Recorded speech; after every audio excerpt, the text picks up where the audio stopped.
Hello everyone, I'm Chen and I'm a personal insurance specialist at WeLifeInsure.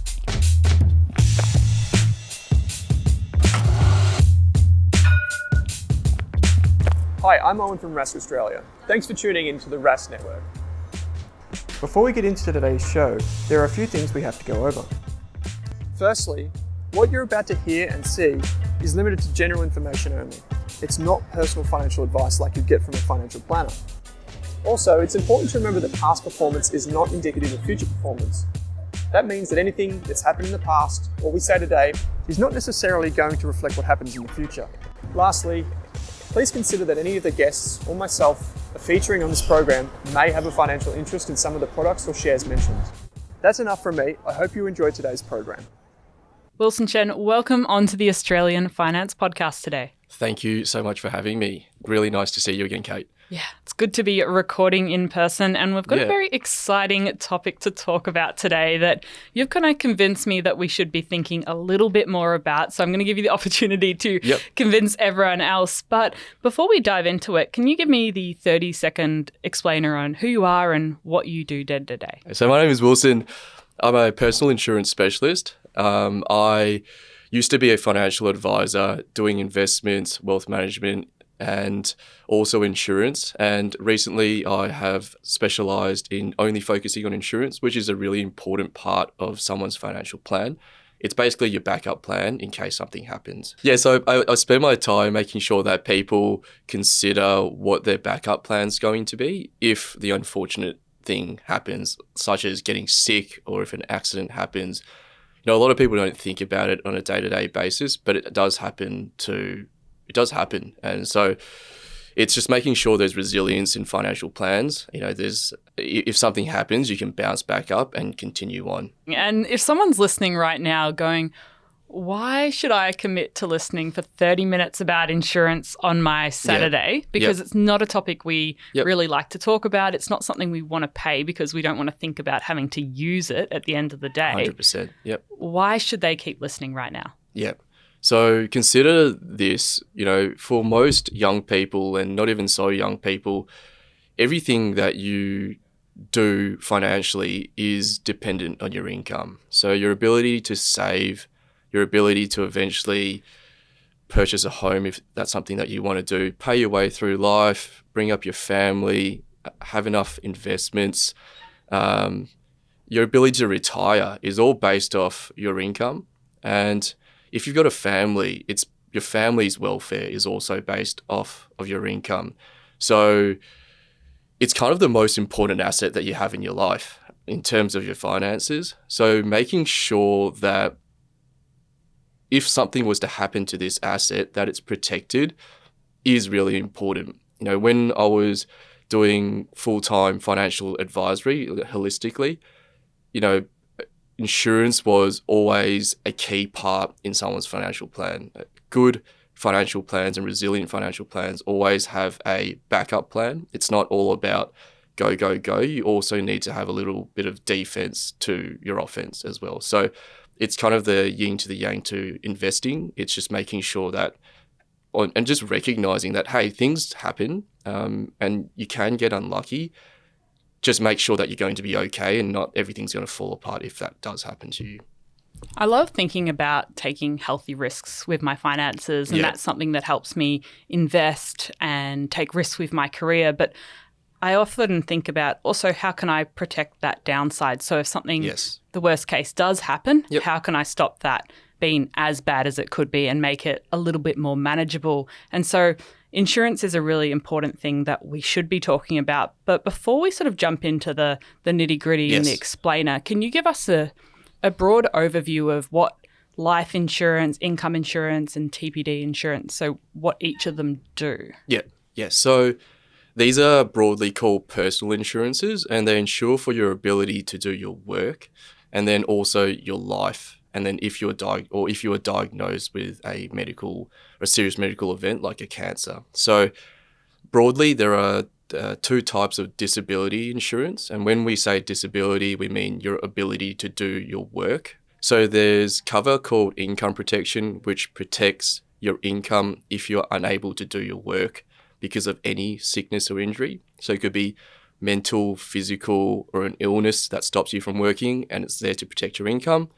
If it's something which is a bit longer term or permanent, then there's cover called total and permanent disability cover, which is a lump sum, which you might need at that point as well, because you can't work again. There's also cover called life insurance. This is there to pay a lump sum if you were to pass away or if you get told you've got a terminal illness as well. So it's generally used by people to make sure that the family is going to be okay, that they're not leaving, big debt burdens behind. It's more and more important if you've got, family independence. And then probably the last one is one where it's used to cover for medical expenses and just to make sure that there's no stress at that point or no additional financial stress, and that's called trauma cover. So there's 4 types of insurance. They all work together under the broad banner of personal insurances, but they're there to make sure that you've got that buffer or that that resilience in your financial plan in case something happens to you. And, the likelihood of that happening is really low. Most people won't get sick for a prolonged period of time, but it is one of those events where if it does happen to you, it's very high impact. Like, it can derail your whole everything. You could spend 15 years saving and then have something happen to you and not have a backup plan, and it all goes down the drain. So it's one of those things where it's always worth considering and just having a think about and just knowing your options. Yeah. So with the different options there, does everyone need all 4, or do you often sort of need some at certain parts of your life and some at other parts? Yes, that's a really good question. So you definitely don't need all 4 at all times. It's really dependent on what your position is like. So if you have, a family, it may be more important for you to have life insurance, and especially if you've got a mortgage, because if you were to pass away, then your partner's lumped with the mortgage, a child, then that's something that's really important. But that would be really different to someone who was, say, a single, just 20s or 30s, trying to build up their investment portfolio, trying to save for a home, etc. Then you might need income protection a little bit more. So it's really dependent on where you are. And my philosophy is you don't want to pay for insurance you don't need. There's no point paying for life insurance if you don't need life insurance. You only need it when you do. And the general plan for people is as your wealth builds, as your kids get older, if you've got them, or as your investments grow, you generally need less and less need for insurance because you're building up all these other assets that, you do have. Your backup plan is your wealth on the side. So it's one of those things where it's a revolving thing depending on what's happening in your life, but it's definitely you don't need all things at all time. It's very dependent on what your position is. And that's why it's so valuable to actually talk to a financial advisor and insurance expert about this, because they can actually look at your situation and go, okay, at this stage of life with these responsibilities, this is what's appropriate for you. So you might not have to pay for all the types of insurances Correct. if they're not relevant to you now. Are there any other reasons why you see people find it difficult to access and connect with insurance in Australia? Yeah, it's something which isn't talked about a lot. It's. I've never talked about it with exactly. my friends. Yeah, it's something where it's always back of mind, and psychologically, we always go, it probably won't happen to me, which is true. Like, statistically, it's true. It probably won't happen to you, but there are people, and it could be you, that that can get unlucky. It's something. Because I deal with it all the time, I see all the stories and I hear all the stories, and some of those stories are just the most random, innocuous stories that you could think of. Like, a 30-year-old goes to Bali and gets Bali belly and passes away within 24 hours. Like, stuff like that, where if it happens to you, it's just such a high impact thing.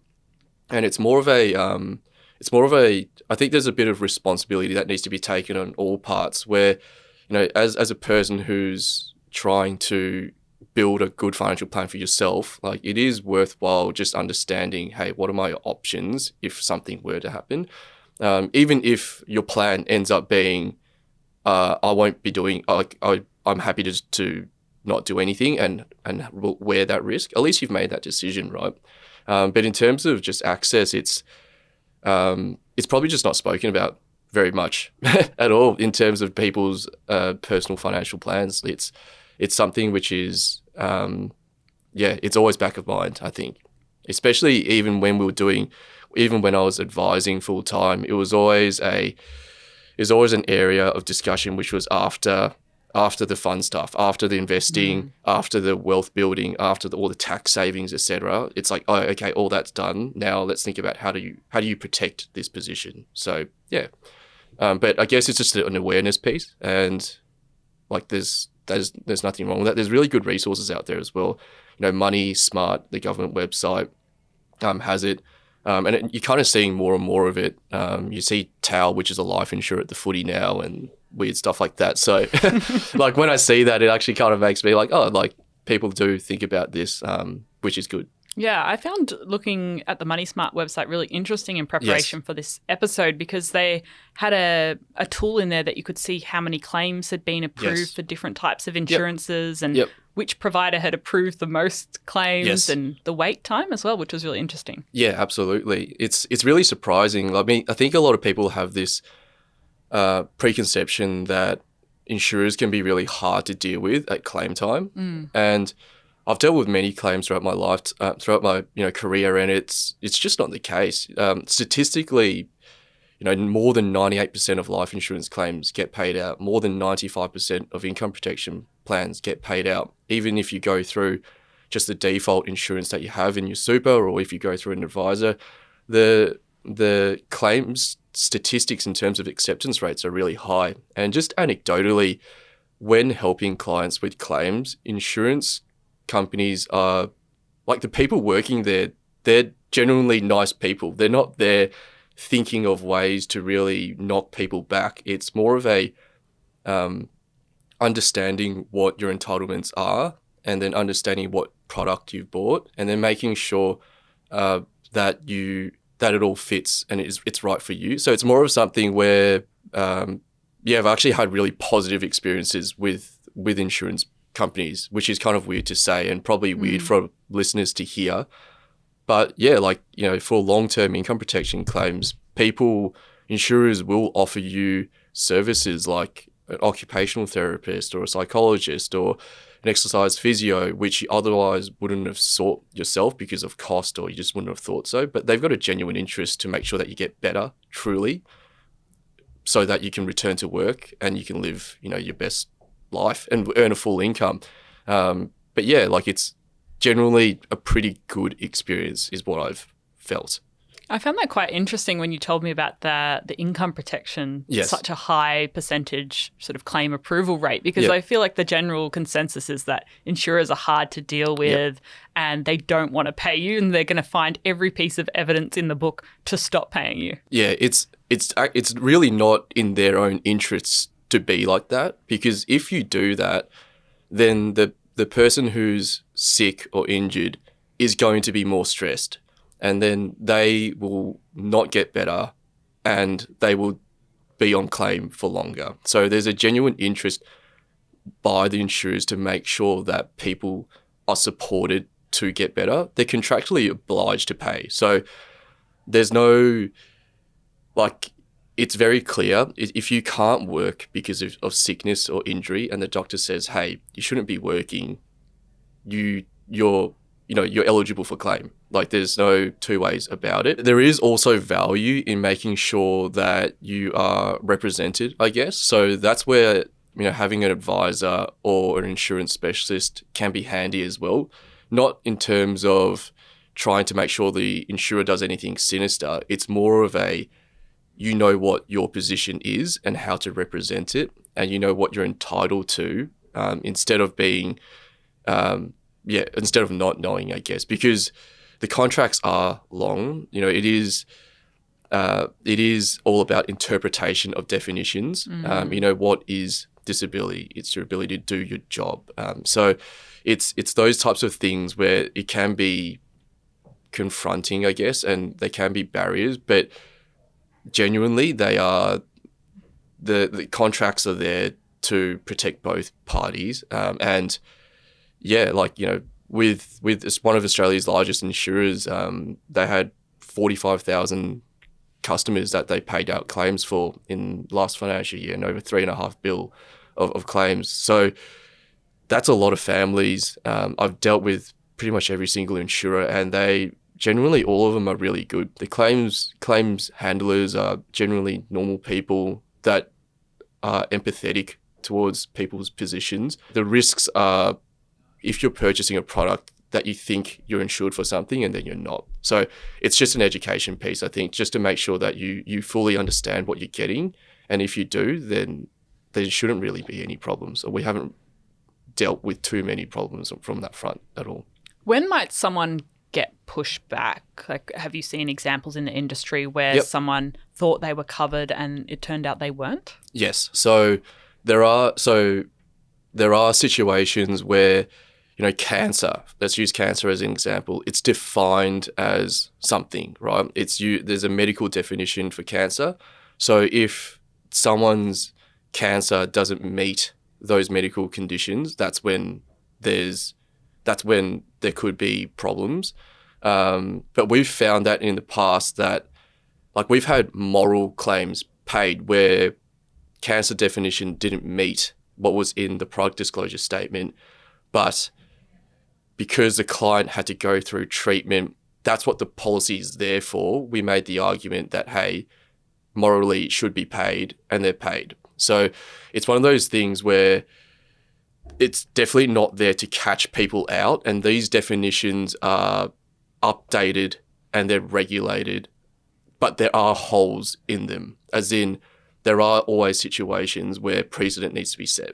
And what about what you have to declare? Because I think that's another Yep. issue that comes up a bit of how much do you have to tell your insurer? Yep. And if you don't tell them something and then you end up claiming for that, is that when that could be pushed back on? Yeah, definitely. So when you go through, it's an application process. So insurance isn't just offered to anyone. You need to apply for it. And when you apply, they do ask you questions about your medical history. It's really important to tell the truth. But you don't need to tell them anything that they don't ask you. So the questions go around your family's medical history, your own personal medical history, you know, whether you've had diagnosis, where you're getting treated for something at the moment. You know, it's really important to kind of consider these insurances when you're younger, I guess, before things happen to you, because generally it kind of makes sense that if you've already had something happen to you, it's very hard for someone to insure you for that thing happening again. Say, if you've had a heart attack before, no insurer is going to insure you for having a heart attack in the future, kind of thing. So yeah, it's an application process because you are dealing with a lot of money at the end of the day. If you are insuring for $1 million of life insurance, it's $1 million. They will want to ask questions, but they're generally fair. And then I guess our job is, as insurance specialists and advisors, is to kind of be that bridge between what the insurer wants and what the client is representing or disclosing. So there is a proper way to disclose and just to represent yourself fairly. Like it's something where I think there is a lot of value in seeking help to help you go through these things because, yeah, it's one of those things where there's a lot of money on the line. So just make sure you know what you're paying for and what you are covered for. Yeah. So the process you're describing, the insurer would then, based off all the information, create a customized quote and pricing for each individual person that factors in the information you provide and maybe excludes certain things. Yes, exactly right. So usually you get pricing based off your age, your gender, what you do as a job. And then when you go through the application process, which is normally just a 15 or 20 minute questionnaire, those questions will tease out certain things. And then depending on what's disclosed and what's happened to you in the past, then terms may be offered. Most of the time it's just, cool, thanks for letting us know. That won't affect your policy at all. We're happy to insure for that. And it's called standard terms and you get offered.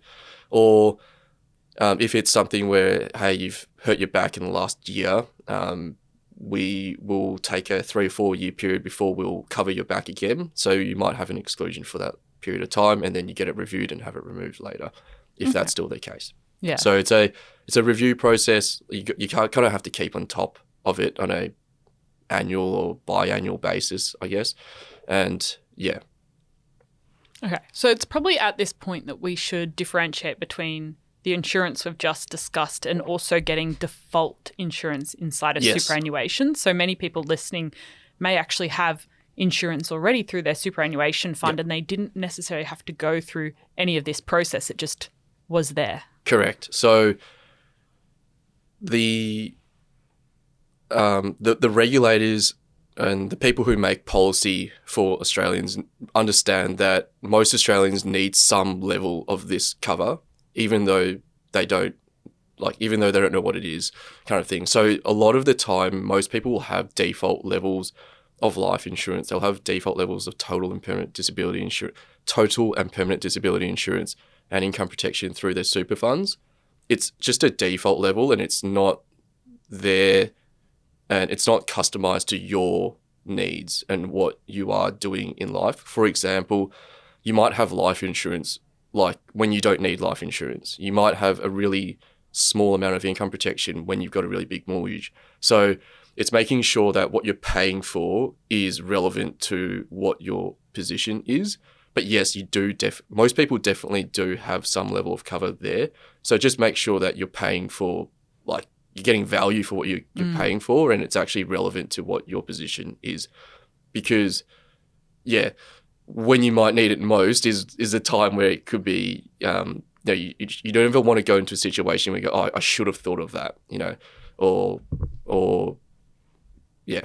I'd imagine most Australians wouldn't even know what level of cover they have with their insurances until the point hits where they go to claim on that insurance, especially within superannuation. Yeah, I've everyone that I've spoken to, most people don't really know, but it's important. It's really easy to check out. So when you get your next annual statement from your super fund, don't just ignore it. Have a look at it. See what you're paying for. You could be paying a couple of $100. Some people might even have $1,000 worth of premiums in there, which they don't even know that they're paying. So just stay informed. Look at your investments. Look what you're invested in.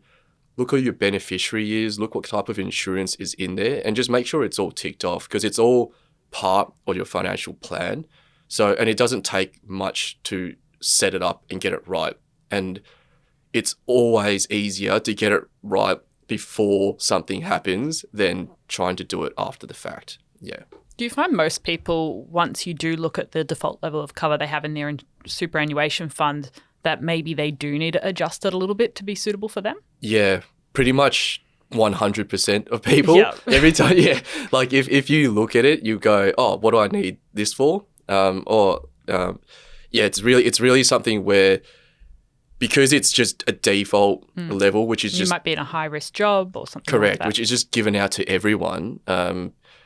It's really important just to customize it to yourself, because again, you don't want to be paying for insurance premiums which you don't need, and then you also want to be covering off the risk that you do want to cover off on. So it's really not a long process. It's like it should be kind of like a part of life admin, just to tick it off once, and then also make sure you look at your beneficiaries. Like in terms of your superannuation, it's really important to know where the money is going to go and how it all flows if something was to happen. So yeah, definitely have a look. Is that something you can call your superannuation provider and ask them, how do you change your level of cover? That's something you can do through your super fund? Yes, you can. Yep. So you can definitely do that through your super fund. Insurance, so your super funds aren't the ones insuring their customers. It's an insurance company which is operating, through, like, the insurance is offered by an insurer through the super fund, if that kind of makes sense. You can go through your super fund to make changes to your insurance. Yeah, definitely. Why do you think it's more helpful to speak to a financial advisor, an insurance specialist about this, knowing that you are one, but sort of on behalf of the industry, why do you think it's important to get someone to look at your own situation? Yeah. It's the main point is, at the point which it's most important, at claim time, you have someone there that's on your side, and you have a single point of contact who's there to help you throughout the whole process. Because if you're sick or if you're unable to work, it's a really stressful time. Like I've seen it. You pretty much just want to get better. You don't really want to deal with mountains of paperwork. It's basically having someone on your side. That's just like, that's emotional. It's a support thing as well. Insurance specialists and advisors will usually compare, across a bunch of insurers to kind of find the best product for you. So we operate very similarly to mortgage brokers, where you go to a mortgage broker to find the best bank to fit your position. That's exactly what an insurance specialist does, and that's also what advisors do. They will fit the best product to your position. So by going to your superannuation fund, it's basically the same as walking straight into CBA and asking for a loan. They'll give you a loan, but it may not be the best loan for you and for your position. Yeah, they're only going to offer you. They can only offer you one product because that's what they do. But I would rather someone just get one product than no insurance at all. So yeah, it's something, horses for courses. If you want to just deal directly with your super fund, cool. But there are options out there where you can have someone on your team, and then they're usually free as well, just like mortgage brokers. Yeah, I guess that's probably the other question. Yeah. How do insurance specialists and advisors offering insurance get paid? I think a lot of listeners would probably want to know that. Yeah, absolutely. So insurance advisors and some advisors choose not to take commissions, but we get paid via commissions. Exactly how, comparing with the mortgage brokers again, it's there's two ways to get paid. You either get charged fees for service, or you can get paid a commission by the insurer for the work that's done. And the commission is for the purpose of helping someone through the whole process, through the claims process. So there needs to be a way to, for people to get remunerated and to work in this space. It's really important to note that insurers all pay the same rate. So there's no kind of conflicts of interest in terms of trying to put a client into a particular insurer because they pay you more. It's all about fitting the right product to someone's needs. And that's how it all works in terms of remuneration. Yeah, that's probably, that's good to know, because there's no incentive for you to choose one over the other. It's more just finding the right product. Are you able to share any client stories recently where you've been able to help them through that process and make it easier? We had a client who is on a mental health claim, meaning they're just not, or their psychologist is telling them, hey, you probably shouldn't be working at the moment to look after your mental health and just recover before you can go back to work. So while she's recovering, she's getting paid an income protection benefit. But at the same time, it's not just, here's money, good luck, and wait for you to get back to work. They've come back to me with really good feedback saying, hey, the insurers offered me to work with an occupational therapist. They've offered to work with a exercise physiologist, and they're helping me, actually feel better, get better, and then you're supported throughout the whole way to make sure you do genuinely get better. It's not like here's a bunch of resources, let's push you to get better, because statistically you'll probably just go, if you're not truly better, you will, especially if it's mental health, you will, probably go back on claim. So for them, it has been really eye-opening in that it's really shown that all parties actually have a genuine interest in making sure that person returns to full health, which is really good to see, because otherwise, if she didn't have this policy, there'd be mortgage stress, kids stress. It'd just be impossible to get better. But there's heaps of other stories where people get, your cancers, if get put into, unfortunately, into a wheelchair or something like that, where those claims are a bit more straightforward. If something happens to you, then you just have to prove that it's happened to you, and then the money is usually paid out really quickly. Yeah. And if you're speaking to an advisor or an insurance specialist about potentially getting any of these insurances, are there any sort of questions you would be asking this person? You just want to make sure that you understand everything that you're being advised on. So don't be afraid to ask all the nitty-gritty questions, and don't be afraid to make sure that you're really comfortable before you proceed with anything. So with insurances, it's always a cost versus value thing, right? You could insure for the whole world, but it would cost an arm and a leg. So it's just making sure that your advisor or your insurance specialist understands you and what you care about, and then making sure that they fit that product to you in a cost, in a way which is affordable. So yeah, it's just making sure that you're well informed and you're comfortable before proceeding. So don't be afraid to ask those questions. I think from the other side, the person that's getting asked the questions, I always appreciate it when people engage and ask more questions rather than not, because then, yeah, like it's just better for everyone, I guess, if everyone's fully informed before proceeding. Yeah. Yeah. So you want to know exactly what you're covered for, exactly, how much it costs. Ask the advisor why they think you should have this particular insurance. Yeah, correct. And if what they've advised, isn't, you don't feel fully comfortable with it, don't be afraid to ask, is there a way we can redo this? I don't really feel comfortable about this part. Is there a way I can do, is there a way I can reduce cost? Is there a way I can increase cover, etc.? So there's always ways to change the product and to fit the right product to someone. And yeah, there's always a way to make that work. Yeah. So if someone listening to this is going away and going, okay, I do want to do something about my insurances. Yep. I'm not really quite sure where I should start. What's the best starting point for people? Yeah, I think the Money Smart website is a really great website just to get a basic understanding of what these covers are. We'll also link a document in the show notes, which will just be a 1 or 2 pager, which will summarize all this and where you can get help and more information. You can also check out my website as well, which is WeLifeInsure.com.au. What's the number one thing you want listeners to take away from today's conversation? Whether it's insurance or not, make sure you consider what your backup plan is if something was going to go wrong. It doesn't always have to be insurance. You can use your family is also another factor. If you've got a bunch of assets which you can lean on if something was to happen. But just think about what is your backup plan if something was to happen. It's really, really important, especially if you have other people depending on you. It's a core responsibility to make sure that, hey, these things are considered and ticked off. You never want to be in a position where you go, I should have thought about this, and it's too late. It's a low cost, high impact kind of thing that you can do for yourself.